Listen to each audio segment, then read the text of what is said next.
வணக்கம் மக்களே. ரீசெண்டாக திருவண்ணாமலையில் நான் சாப்பிட்ட புளியோதரை பார்க்கலாமா?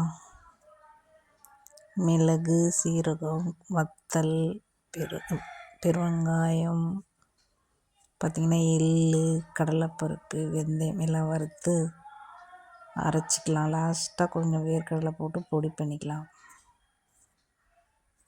நாங்கள் பார்த்திங்கன்னா ஏற்கனவே புளி கரைசல் சேர்த்து சாப்பாடு கிளறி வச்சுருக்கோம். எண்ணெய் சேர்த்துக்கலாம். கடுகு, உளுத்தம்பருப்பு, வத்தல், மிளகாய் வத்தல், இதுலேயும் கொஞ்சம் வேர்க்கடலை பருப்பு சேர்த்துக்கலாம்.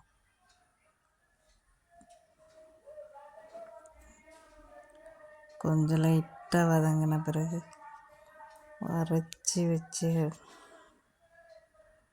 பெருவெங்காய பொடி போட்டுக்கலாம்.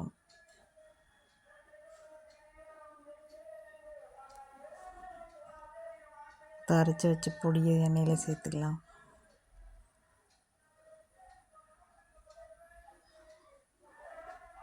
ஏற்கனவே மஞ்சத்தூள், உப்பு, புளி கரைசல் சேர்த்து கிளறி வச்ச சாதத்தை அதில் சேர்த்துக்கலாம். சேர்த்து நல்லா கிளறி வறுத்து எடுத்தா கோயில் புளியோதரை ரெடி. அதுவும் திருவண்ணாமலை கோயில் புளியோதரை ரெடி. பாய் மக்களே, செய்து சாப்பிட்டு பாருங்கள், சூப்பராக இருக்கும். வீட்டில் இருந்த பொருள் வச்சு தான் செஞ்சுருக்கேன். Bye bye bye bye by.